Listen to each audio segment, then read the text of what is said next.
नमस्ते। विज्ञान विज्ञान क्या है? क्या हम जो भी कुछ अपने आसपास बड़े बड़े घर, बिल्डिंग, पुल, सड़कें आदि देख रहे हैं वह विज्ञान है? मेरे हिसाब से तो नहीं। विज्ञान कभी भी यह हो ही नहीं सकता जो निर्दोष मानव या किसी जीव जंतु को नुकसान पहुंचाए।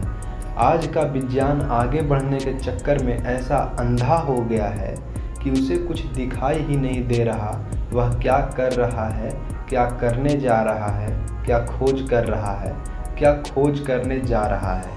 इससे पूरी दुनिया पर क्या असर पड़ेगा, क्या जीव जंतुओं पर असर पड़ेगा, क्या प्रकृति पे असर पड़ेगा। यह सारी बातें बिना सोचे समझे खोज पर खोज करता चला गया विज्ञान, और आज भी ऐसे खोज हो रहे हैं जो पूरी दुनिया के लिए विध्वंसकारी हैं। हम अपने आसपास विज्ञान के नाम पर जो भी कुछ देख रहे हैं उससे हमें जितना लाभ है तो उतना ही हानि, या कहें तो उससे ज़्यादा नुकसान है। कुछ नास्तिकों को और ज़्यादा विज्ञान पढ़ लेने वालों को यह बातें मजाक लग रही होगी। उनके लिए मैं उदाहरण देकर भी समझाऊंगा।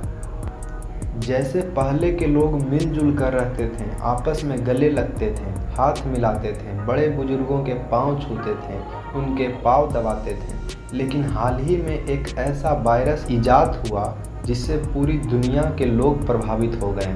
लाखों करोड़ों लोगों ने अपनी जान गंवाई, व्यवसाय बंद हो गए, विद्यालय महाविद्यालय सब बंद हो गए, लोगों का घरों से निकलना मुश्किल हो गया।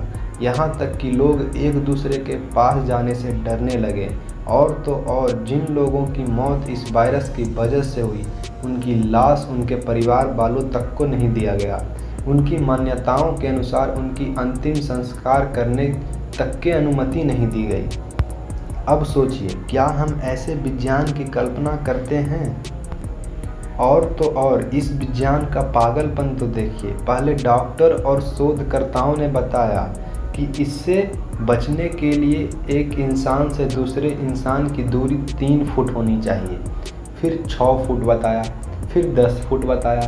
पहले बताया था कि हवा से वायरस नहीं फैलता, फिर बताया कि हवा से भी यह वायरस फैलता है। पहले लोगों को N95 मास्क लगाने का सलाह दिया, फिर बताया इसे लगाने से कोई फ़ायदा नहीं। हमें तो लगता है कि आज का विज्ञान खुद समस्या में है, यह लोगों का समस्या क्या दूर करेगा।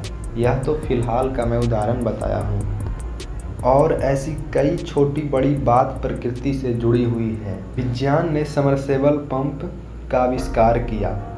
आप जितना चाहें उतना पानी ज़मीन के अंदर से इस मशीन से निकाल सकते हैं बिना कोई बड़ी मेहनत के।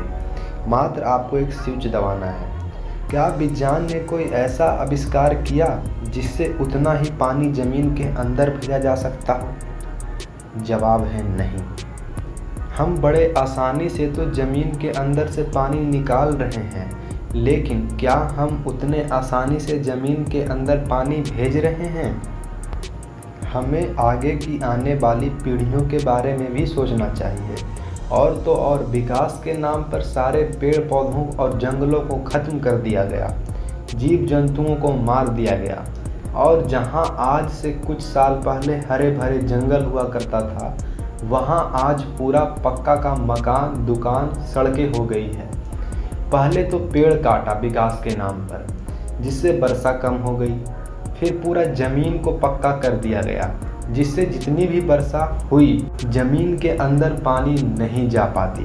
पक्का होने के कारण मिट्टी में पानी आराम से अंदर चली जाती है, लेकिन पक्के के ऊपर ही पानी रहती है, पक्के से नीचे पानी नहीं जा सकती है। और इसी कारण से पानी का स्तर ज़मीन के अंदर और नीचे होते जा रहा है। जहां आज से मात्र 20-25 साल पहले 15 से 20 फुट पर पानी मिलता था, वहां आज 200 से 500 फुट नीचे पानी चला गया है। विज्ञान के नाम पर प्लास्टिक का आविष्कार हुआ ताकि इंसानों को कुछ ले जाने आने में सुविधा हो, पैकिंग करने में सुविधा हो। तो क्या आज से 50-100 साल पहले के लोग एक स्थान से दूसरे स्थान पर कुछ नहीं ले जाया करते थे? प्लास्टिक का इस्तेमाल पूरे दुनिया में ज़ोरों शोरों से हो रहा है। मैंने आपको बताया कि कैसे धरती से पानी का स्तर नीचे होते जा रहा है। पानी का स्तर नीचे पहुंचने में प्लास्टिक का भी एक बहुत बड़ा योगदान है। जहां अभी ज़मीन है पक्का नहीं हुई है, वहां जाकर प्लास्टिक अपना घर बसा लिया है। हम रोज़ प्लास्टिक इस्तेमाल करते हैं और रोज़ फेंक देते हैं। वह हवा से उड़कर मिट्टी में जाती है और वहां धीरे धीरे अंदर दब जाती है। फिर जब वर्षा होती है तो वही प्लास्टिक पानी को अंदर जाने से रोकती है, क्योंकि प्लास्टिक के अंदर से पानी नहीं जा सकती है। विज्ञान ने बैठे बैठे ज़मीन के अंदर से पानी निकालने की खोज तो कर दी, लेकिन बैठे बैठे ज़मीन के अंदर भेजने की खोज नहीं कर पाया। और जहाँ तक पानी अंदर जाने का जरिया था उसे भी खत्म कर दिया। आखिर क्यों भारतीय सनातन संस्कृति में पेड़ों को, नदियों को महत्व दिया गया था? इसके पीछे हमारे विद्वान ऋषि महर्षियों का विज्ञान छुपा था, जो हमें प्रकृति के साथ जोड़े रखती थी। आज का विज्ञान विकास के नाम पर सिर्फ और सिर्फ प्रकृति को नष्ट कर रही है और कुछ नहीं। जो लोग कुछ साल पहले हम पर हंसते थे, हमारे ज्ञान पर हंसते थे, वे आज हमारे पूर्वजों की कही और लिखी गई बातों पर चलने की कोशिश कर रहे हैं, लेकिन अभी भी पूरी तरह नहीं चल पा रहे। जैसे जैसे इनको प्रकृति दंड दे रही है, वैसे वैसे यह भी हमारे पूर्वजों की बातों पे आ रहे हैं। पहले भारत के लोग को स्नान मिट्टी से करते हुए देख हंसते थे। आज यूरोप और अमेरिका जैसे देशों में वही मिट्टी से पार्लर जाकर लोग नहाते हैं। बस इंग्लिश में इसे मड बाथ कहते हैं। विश्वास ना हो तो गूगल पर मड बाथ सर्च करके देख लीजिए। जो पूरी दुनिया भारतीय चिकित्सक व्यवस्था आयुर्वेद पर हंसती थी, उससे आज पूरी दुनिया हर्बल मेडिसिन के नाम पर अपना रही है।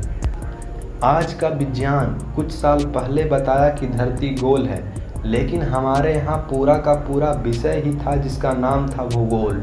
भू अर्थात भूमि और गोल का मतलब तो गोल ही होता है। जो आज बड़े बड़े सैटेलाइट, रॉकेट नहीं बता पाते हैं, वो लाखों साल पहले हमारे यहाँ बता दिया गया था कि कब सूर्य ग्रहण होगा, कब चंद्र ग्रहण होगा।